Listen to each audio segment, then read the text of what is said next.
Good morning students. आज हम property of determinant के अंदर जो वर्कशीट आपको मिली है उसके कुछ क्वेश्चंस करते हैं।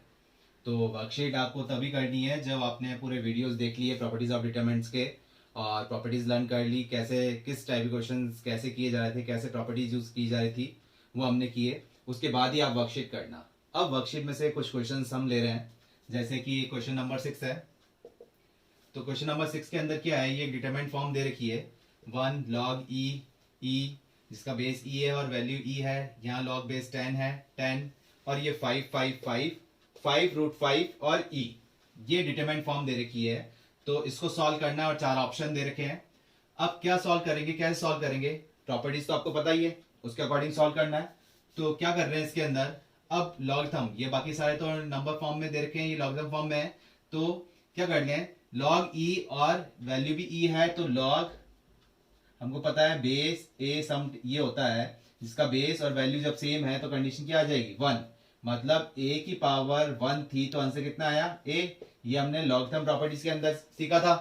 तो log e और e ये कितना बन जाएगा 1 बन जाएगा, और log 10 बेस 10 ये कितना हो जाएगा, ये भी 1 हो जाएगा।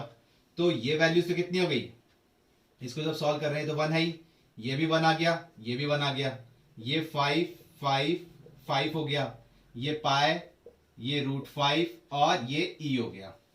अब क्या कर सकते हैं, अब हम ये लिखेंगे टेकिंग आउट 5 फ्रॉम C2। अब हम क्या कर रहे हैं, टेकिंग आउट 5 फ्रॉम C2। अब C2 में से 5 ले रहे हैं तो क्या हो जाएगा, ये 5 बन जाएगा, ये क्या हो गया 1 1 1, ये 1 1 1 और ये पाए रूट 5 और ये e हो गया।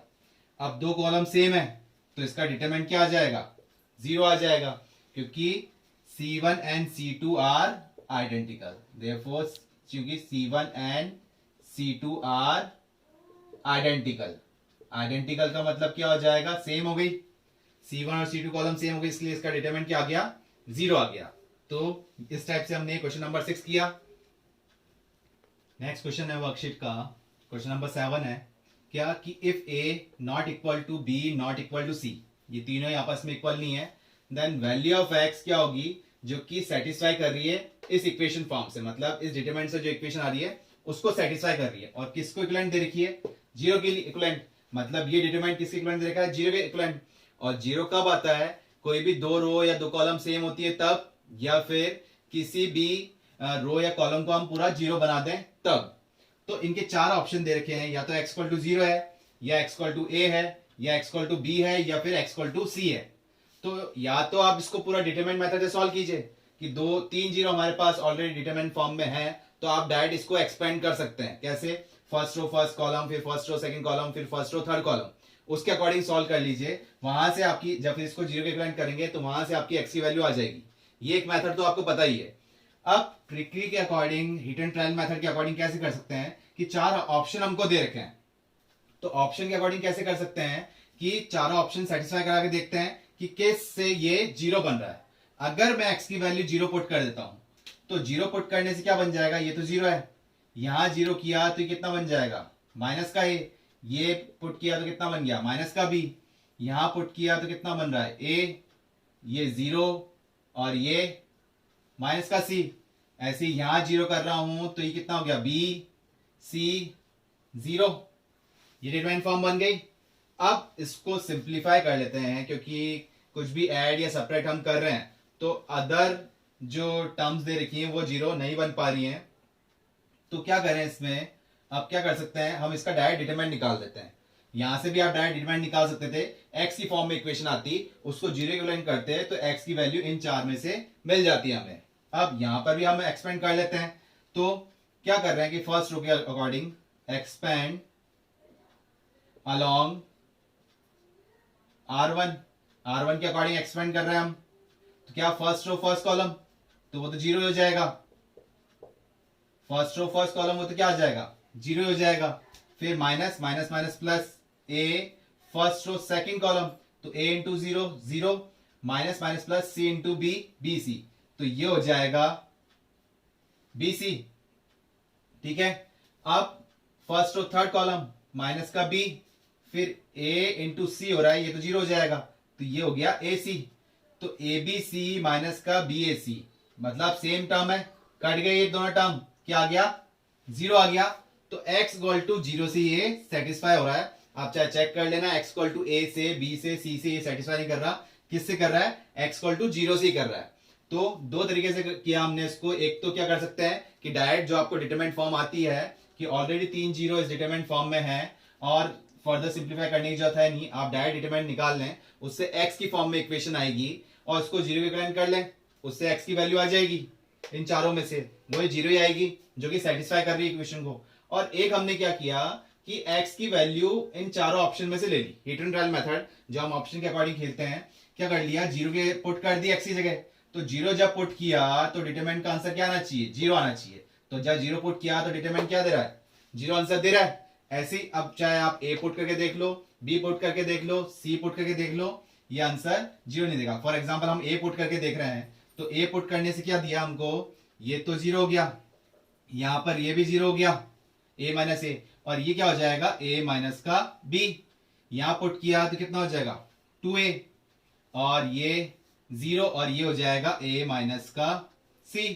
ये a प्लस बी और ये a प्लस सी, और ये हो जाएगा जीरो।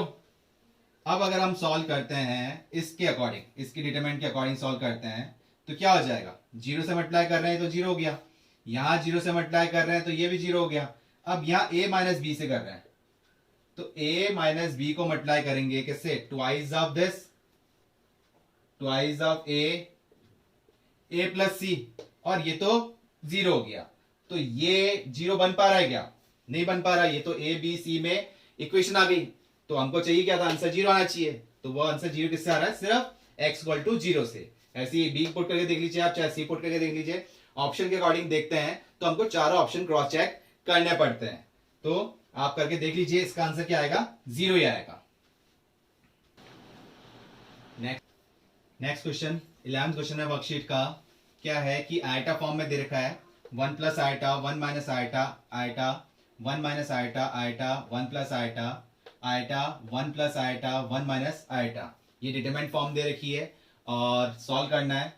तो आप इसको डायरेक्ट भी सॉल्व करते हैं कि 1 प्लस आयटा और आयटा फॉर्म में है तो आप डायरेक्ट डिटरमिनेंट निकाल सकते हैं, लेकिन और इजी कैलकुलेशन करने के लिए हमें किसकी हेल्प लेनी पड़ेगी, प्रॉपर्टीज की लेनी पड़ेगी। तो प्रॉपर्टीज में कोशिश करते हैं कि कोई रो या कॉलम सेम बन जाए, जिससे कि हम कॉमन लेके 1 1 बना लें। तो जैसे कि अगर इस कॉलम के अंदर ये कॉलम भी ऐड करते हैं और ये कॉलम भी ऐड करते हैं, तो ये क्या बन रहा है, 2 प्लस आयटा, ऐसे ये भी बन रहा है।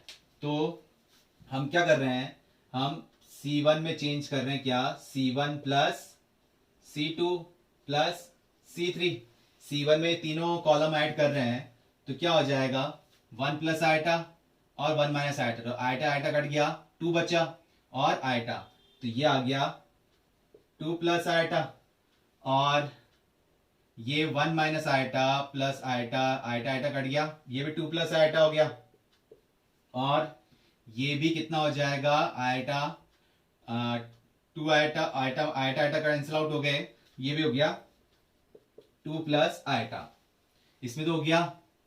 और कॉलम 2 में भी चेंज कर सकते हैं हम, कैसे, अगर इसको करते हैं तो थोड़ा लेंदी हो रहा है, 1 ये हो रहा है कितना, 1 2 हो जाएगा, ये 1 बच जाएगा, और ये आयटा फॉर्म में आ रहा है, और इसको करते हैं अगर ऐड तो आ जाएगा हमारा, C2 में चेंज कर लेते हैं, C2 में क्या चेंज कर रहे हैं, C2 plus C3, C2 plus C3 कर रहे हैं, तो 1 माइनस आयटा और आयटा कर रहे हैं, तो क्या बच गया, सिर्फ 1 बच गया। आयटा 1 प्लस आयटा कर रहे हैं तो 1 प्लस 2 आयटा हो गया, और इधर भी अगर इसको भी करते हैं हम तो भी ये टर्म बच रही थी। कॉलम 1 की हेल्प क्यों नहीं ले रहे, क्योंकि कॉलम 1 तो ऑलरेडी चेंज कर ही रहे हैं हम, इसलिए कॉलम 3 की हेल्प ले ली, और इन दोनों को ऐड करते हैं तो आयटा आयटा कैंसिल आउट, क्या बच गया, 2 बच गया, और थर्ड वाली हमने एज इट इज लिख दी, ये हमने एज इट इज लिख दिया। अब इसमें क्या दिख रहा है आपको कि 2 प्लस आयटा हम कॉमन ले रहे हैं, तो इसके बाद टेकिंग आउट 2 प्लस आइटा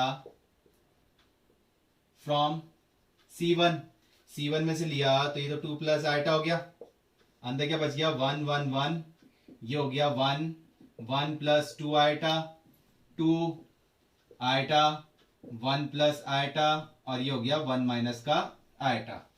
अब 1 1 बन चुका है तो आपके लिए वैसे इजी हो गया। क्या प्रॉपर्टी लगाएंगे इसके बाद, हम R2 में चेंज कर लेते हैं, क्या R2 माइनस R1 और R3 में भी चेंज कर लेते हैं R3 minus R1, R3 minus R1 क्या बन जाएगा 2 प्लस आइटा तो ऑलरेडी कॉमन आ रहा है तो ये तो कॉमन ही लिख दिया हमने, फिर और फर्स्ट रो को भी एज लिख दिया, सेकेंड रो 1 में से 1 गया ये 0 हो गया, 1 माइनस दिस तो ये 1 माइनस 1 ये तो 0 हो गया और 2 आइटा बचा और 1 प्लस आइटा माइनस का आइटा ये 1 बच रहा है। नेक्स्ट इसको कर रहे हैं तो 1 माइनस 1 ये 0 हो गया, 2 माइनस 1 ये 1 हो गया, 1 माइनस आइटा माइनस का आइटा ये हो गया 1 माइनस 2 आइटा, 2 0 बन चुके हैं। अब डायरेक्ट आप एक्सपेंड कर सकते हैं किसके अकॉर्डिंग, एक्सपेंड अलोंग R1 तो वही फर्स्ट रो 2 प्लस आइटा तो हमारे पास एज इट बाहर है और क्या आ गया 1 के अकॉर्डिंग देख रहे हैं तो क्या हो जाएगा 2 eta into this 2 eta into 1 2 eta minus 2 into 2 ये हो जाएगा 4 आइटा का स्क्वायर, इसको हमने इससे मल्टीप्लाई कर दिया और माइनस का 1 ये हो गया। और अब इसको करते हैं फर्स्ट रो सेकंड कॉलम तो करने की जरूरत है नहीं, 0 इंटू दिस और 1 इंटू 0 ये पूरा 0 हो गया। फिर फर्स्ट रो थर्ड कॉलम करते हैं तो ये भी 0 हो जाएगा, 0 इंटू दिस और इंटू ये 0 ये हो गया। सिर्फ इसको सिंप्लीफाई करना है तो ये क्या हो जाएगा 2 प्लस आइटा और इसको सॉल्व कर रहे हैं 2 आइटा, आइटा स्क्वायर कितना होता है -1 जो कि हमने कॉम्प्लेक्स नंबर में देखा था आइटा की वैल्यू -1 होती है तो आइटा स्क्वायर कितना हो जाएगा, आइटा स्क्वायर हो जाएगा -1 तो ट्वाइस ऑफ आइटा ये हो गया प्लस का 4 प्लस 4 और -1 तो ये प्लस का 3 आ रहा है 2 आइटा प्लस 3 ये हो गया हमारे पास। अब इसको सॉल्व करते हैं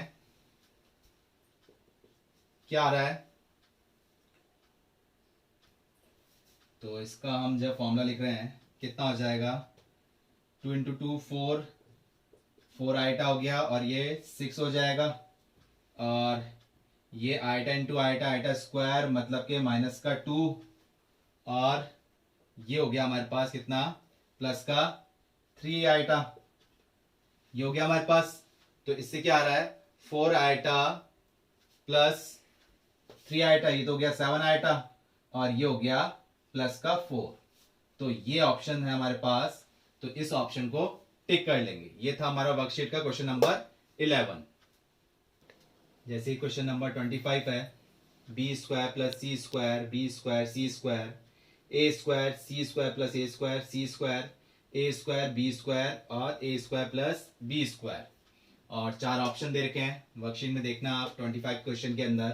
तो आप इसके अंदर करें क्या तो वही प्रॉपर्टीज के अकॉर्डिंग सॉल्व होगा, लेकिन कैसे सॉल्व करें कि अगर सिमिलर जैसे कि प्रूफ वाले क्वेश्चन के अंदर हम 1 1 बनाने की कोशिश करते हैं तो कैसे बने 1 अगर इस कॉलम में ऐड करते हैं इन दोनों कॉलम को तो बी स्क्वायर प्लस सी स्क्वायर ए स्क्वायर भी आ रहा है लेकिन एक ए स्क्वायर और एक्स्ट्रा आ रहा है, ठीक है। और अगर इसको ना लें तो ये भी बी स्क्वायर प्लस सी स्क्वायर ए स्क्वायर बन जाएगा बट ये ट्वाइस ऑफ सी स्क्वायर बन जाएगा। और इसको लेते हैं तो इसके लिए इसको ऐड करना पड़ेगा तो कॉलम वाइज तो बैठ नहीं पा रहा है, इसको करते हैं तो ये देखो क्या आ रहा है ट्वाइस ऑफ बी स्क्वायर और सी स्क्वायर हो जाएगा, ये twice of A square C square हो जाएगा और ये क्या हो जाएगा ट्वाइस ऑफ ए स्क्वायर और बी स्क्वायर हो जाएगा।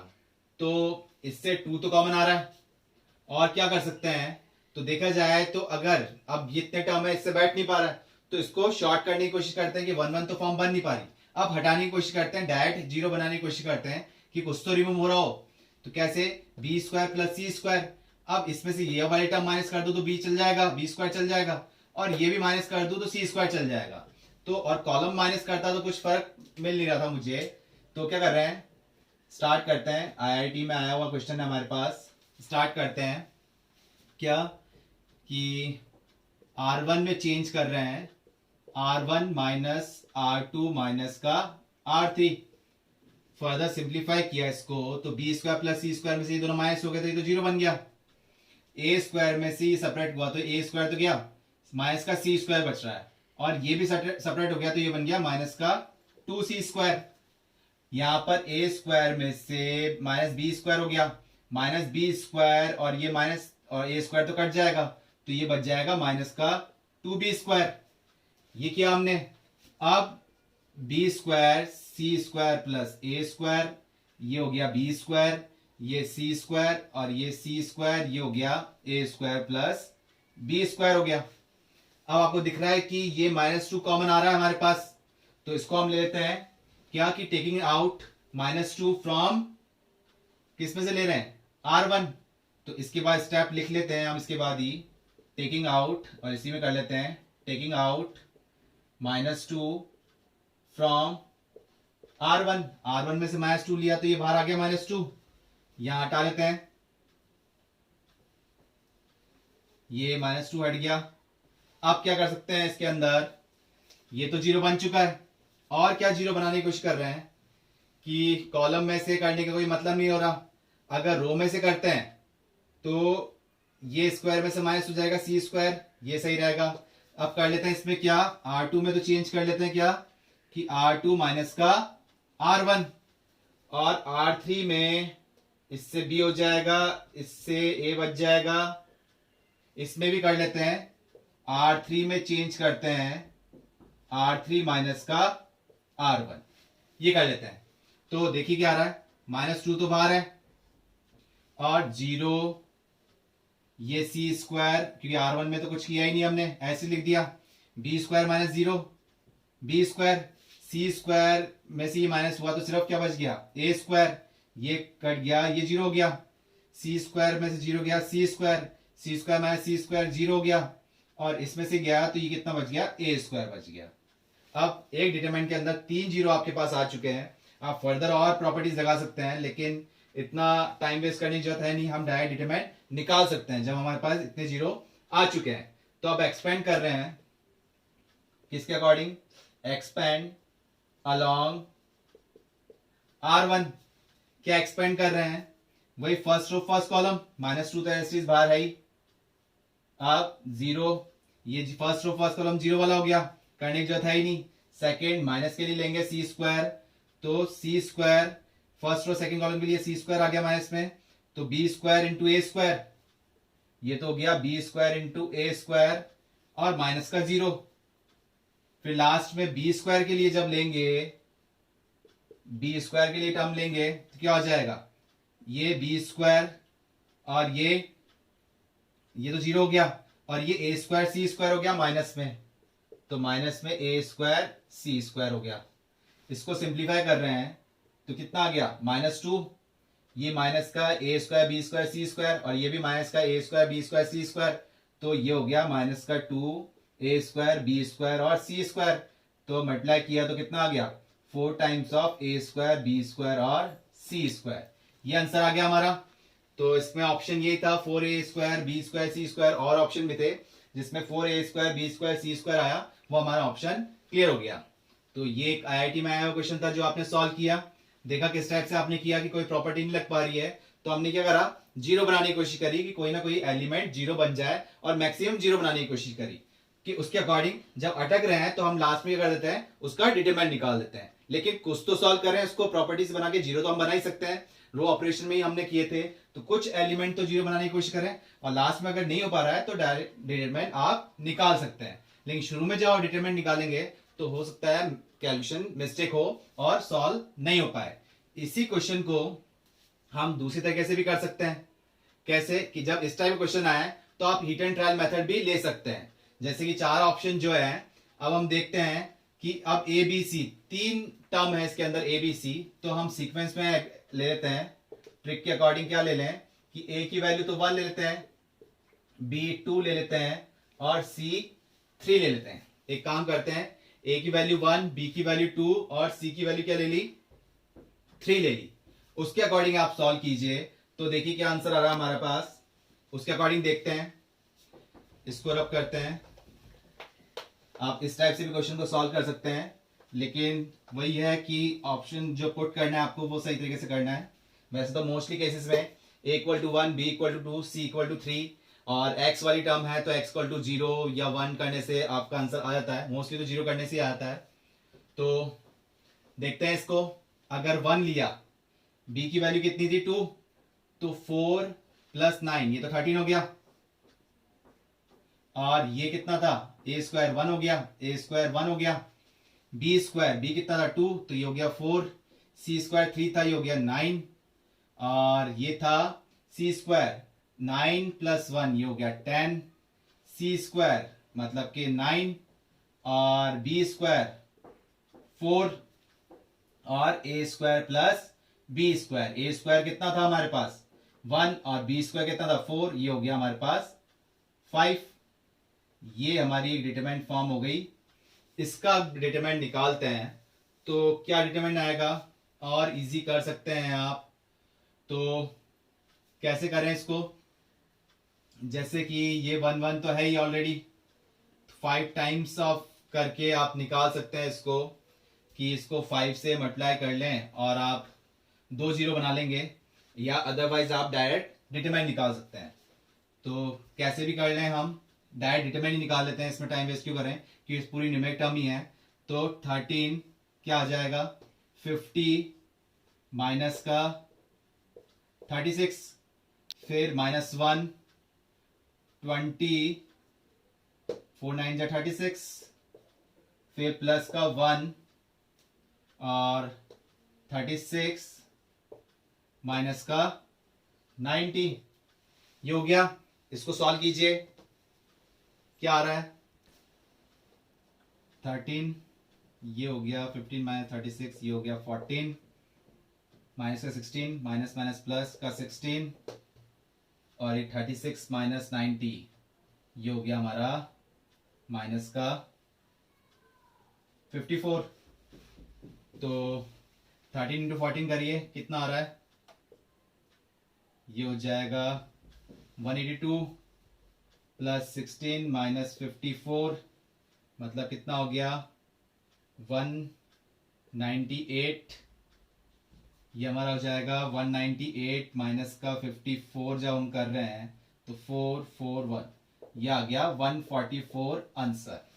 तो न्यूमेरिक टर्म के अकॉर्डिंग जब हमने अज्यूम किया कि सीक्वेंस फॉर्म के अंदर a की वैल्यू 1, b की वैल्यू 2 और c की वैल्यू 3, मतलब तीनों ही आपस में इक्वल नहीं लिए, तो हमने न्यूमेरिक टर्म में क्वेश्चन बना दिया।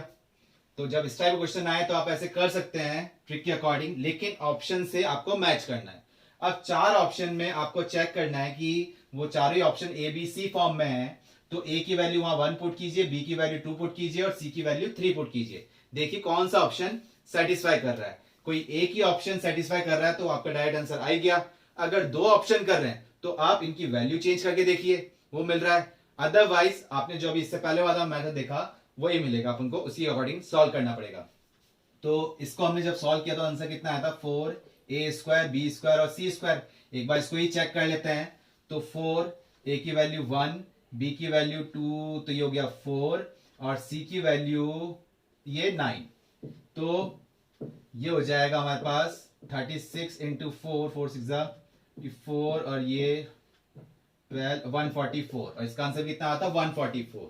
तो ऑप्शन मैच कर गया हमारा, ऑप्शन मैच कर गया।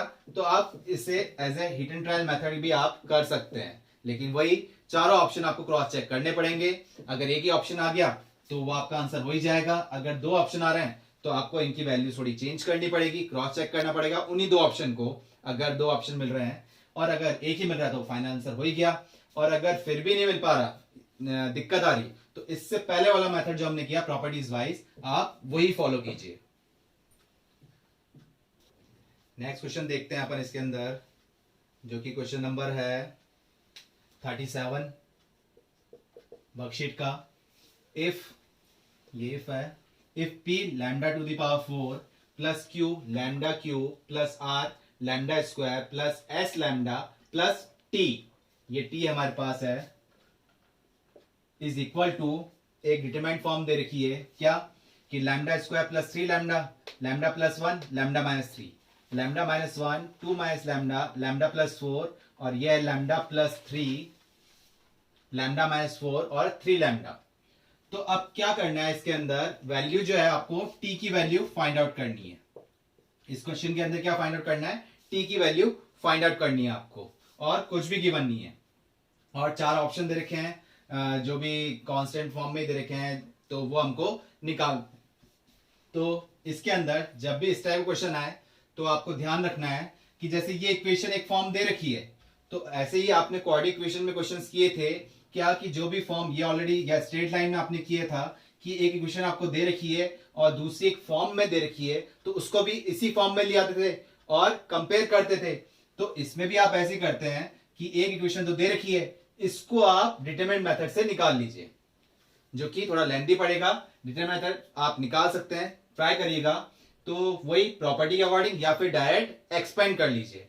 तो एक्सपेंड करने के बाद ये भी वही फॉर्म बनेगी, एक तो लैम्डा की पावर 4 फॉर्म बनेगी, लैम्डा की क्यूब फॉर्म बनेगी, स्क्वायर फॉर्म बनेगी, लैम्डा फॉर्म बनेगी और एक कांस्टेंट टर्म बनेगी। तो जो क्यूब है, लैम्डा क्यूब जहां यहां आएगा उसका कोफिशिएंट, फॉर एग्जांपल इसको सॉल्व करके मेरा आ गया 4 लैम्डा क्यूब। तो लैम्डा क्यूब का कोफिशिएंट कितना हुआ 4, तो वो क्या हो गई, पी की वैल्यू हो गई। तो पी की वैल्यू मेरे को यहां से निकल गई, पी की वैल्यू क्या आ गई 4।